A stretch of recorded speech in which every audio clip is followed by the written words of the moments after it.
On va parler ce matin du rôle de la foi dans le développement de son entreprise de marketing de réseau. Ceci n'est pas seulement propre au marketing de réseau, mais dans n'importe quoi, dans n'importe quel corps de métier, dans n'importe quelle activité où tu aimerais réellement te lancer et avoir du succès.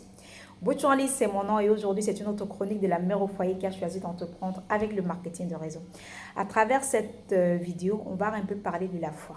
Pour moi, la foi, c'est la première étape. C'est la première étape qui rend possible ton aventure, qui rend possible et va en fait rendre le parcours beaucoup plus agréable.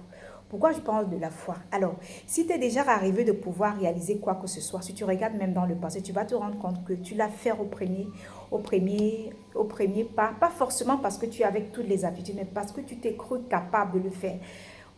Peu importe, malgré le fait que tu n'avais pas d'expérience au moment où tu démarrais, malgré le fait que tu n'avais pas de compétences au moment où tu démarrais, mais quelque chose en toi t'a dit que cette chose-là, tu peux également le faire. Et ceci t'a mis dans un processus d'apprentissage qui ne t'a pas paru compliqué. Je prends un exemple. Pour celui qui estime qu'il ne peut pas, je prends un exemple, qui ne peut pas faire, qui ne peut pas préparer. Même le simple fait d'éplucher le plantain va lui sembler difficile. Le fait que tu aies foi en ce que tu fais ne va pas empêcher qu'il y ait des difficultés. Mais face à ces difficultés, tu as un esprit beaucoup plus prompt, beaucoup plus disposé à trouver des solutions, à gérer cela.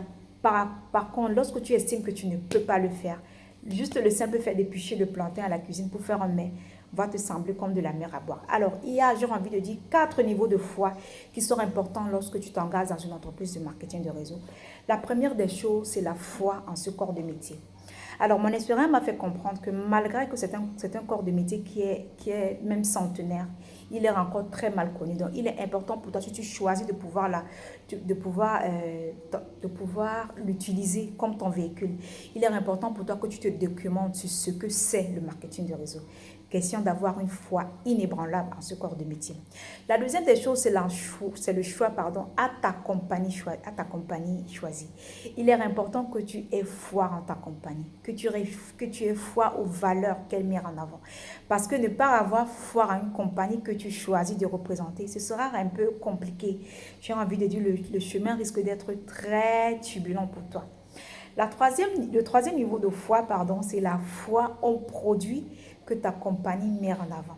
Comment crois-tu pouvoir être à l'aise dans ce corps de métier où ton objectif premier, ton but principal est de pouvoir recommander, sinon vendre des produits qu'une entreprise lambda met sur pied, mais tu t'engages quand même dans une entreprise dont tu n'as pas foi en ces produits.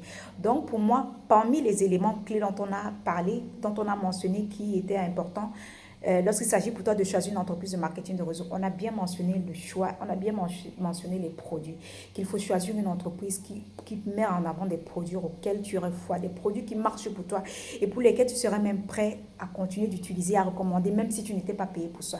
Donc la foi en tes produits, c'est primordial. Le quatrième élément qui n'est pas des moindres, j'ai envie de dire, c'est celui qui porte tous les autres.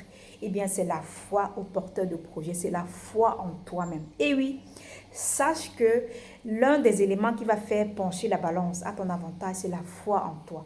Est-ce que tu crois que à travers ce qu'on te présente, à travers un peu ce qu'on aimerait te faire miroiter dans ce corps de métier, au-delà de la compagnie, au-delà des success stories que tu as eu à entendre, au-delà des bienfaits des produits, au-delà du plan de compensation, au-delà même de l'historique du métier, est-ce que tu te crois capable de le faire? Est-ce que tu crois que ce type de success story, est-ce que tu en es capable? Est-ce qu'on peut bâtir une success story avec toi, avec ton histoire, avec qui tu es? Est-ce que tu crois que quelqu'un comme toi peut aussi bénéficier de ce genre d'avantage? Parce que si tu n'as pas foi en toi, ce sera compliqué.